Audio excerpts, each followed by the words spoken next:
Ready to try out the HXL Playground so that you can build your own headless experiences?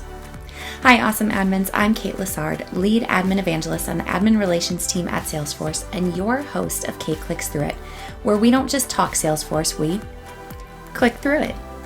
If you're anything like me and you learn best by doing, you're in the right place.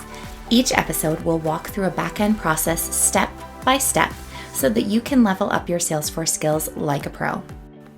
You might have heard us talking about Salesforce Headless 360, but are wondering what that means for your day-to-day life. It means that the work that you do in Salesforce, the flows you build, your data models, even your security rules, are now accessible to systems and agents outside of Salesforce. HXL, the headless experience layer, takes this a step further and allows you to inject your elements directly into a widget array, designing experiences for any surface. To get familiar with this, we're going to take a tour of the HXL Playground so that you can start building headless experiences for your users, regardless of where they're doing work. Ready to dive in? Let's click through it. For those of you clicking along with me, you will want to be in the HXL Playground. The link is in the description for you. The great thing about the Playground is that we have some existing widgets and components that we can take a look at and play around with editing, as well as some tutorials to get familiar with the space. So right now we are on the home page of the Playground, and I am going to click Start Building. And let's take a little bit of a tour. When you first enter the HXL Playground, you'll be on the widget page, but we are going to get started off on the tutorials tab. So I will head over to this tutorials tab here. And this is going to give an overview of some of the terminology that's used in the Playground, as well as some practice activities that you can take to familiarize yourself with building headless experiences. I recommend going through each of these different tutorials to feel confident prior to building your own widgets. Now let's head over to the Components tab here in the center. I will start off on the editor, and these components are the building blocks that we use to build out widgets. So these are going to be the smallest renderable unit, things like text, buttons, or tables. Right now we are looking at a text component, but we can click through different components on the far left side of the page. You can see that they're broken up by things like typography, layout, and input. And I want to take a look at this button input. So in the center of our Playground, we currently have the component editor, and this is going to show the actual component code that creates our button. We can also take a look at documentation that is specific to this component. Over here on the right side of the screen, we are able to preview what the button looks like. So let's go ahead and see what happens if we want to edit this. So if I head over to the component editor and update this label from saying submit to click the button, we can actually see that edit live over here in the preview panel. We can also see different examples of different types of buttons. So we have things like a secondary button, and you can see the example here, or even a destructive button. Now we can see what this component would look like depending on the surface as well. So you'll see that we have the surface indicator over here. We are currently looking at this button in Agentforce. But what if we wanted to see what it would look like in Slackbot or even ChatGPT? So if components are our building blocks, widgets are the surface agnostic user interface that's built from those components.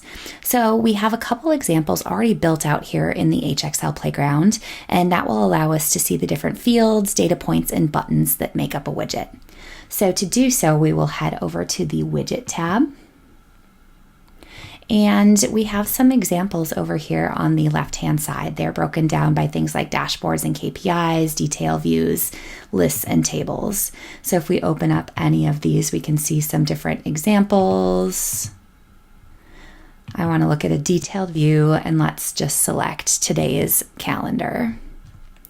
So again, we can make edits directly in this space. So let's say where we have our title here, I want to make this a little bit larger. So I would head over here and scroll down to where I find my title text. And I'm just going to change this header from an H3 to an H1. And you can see live right here as I make that edit, it's going to actually adjust in my widget. So we can also see the different data points that populate within our widgets when we switch over to the data tab. This is going to show us the fields and the results for the specific record that's being rendered. The final thing that I want to show you is the ability to switch the surface and visibility options. So you can see that right now we're in dark mode, but if you'd like to see what this looks like in light mode, you can easily switch how you would view the widget. So I'll hit this little sun icon and we can see this in light mode now. I actually prefer dark mode, so I'm going to click that right back over. And we also have several popular surfaces where you might want the widget to appear for your users. So you can see here in our preview, we are currently previewing Agentforce. But again, I can easily click over to see what this would look like in Slackbot, or in ChatGPT, or in whatever surface my users are encountering. So now you've had a tour, you've had a chance to see how to edit components, but I'll bet you want to make your own. And it's really easy to do in the playground, so I'll get you started. So we are still on the widget page here, and I'm going to go ahead and click this new widget button. You have the option to start from a template, or you can go ahead and create a blank widget. Let's find a template to start with. I'm going to look at this flight detail template, and you can see how this will render on desktop, as well as how it will render on mobile. We also can see the different components that are included, as well as our data sources. So let's go ahead and use this template. And we now have the basic structure where we can edit our widget directly from the structure panel. Now you're ready to get building in the HXL Playground, no matter what surface you're using. The future of creating great user experiences is shifting from fixed page layout screens to flexible AI-driven interactions. By getting familiar with the HXL Playground, admins can control and customize how agents display data to users across any platform. It's the future of app and experience building. To dive deeper into HXL, join our True to the Core Deep Dive virtual program focused on HXL and multi-framework. You'll be able to hear from the product managers directly. That's a wrap on this click-through. If this was helpful, don't forget to like, subscribe, and let me know in the comments what other click-throughs you'd like us to do together. Until then, keep clicking and keep learning.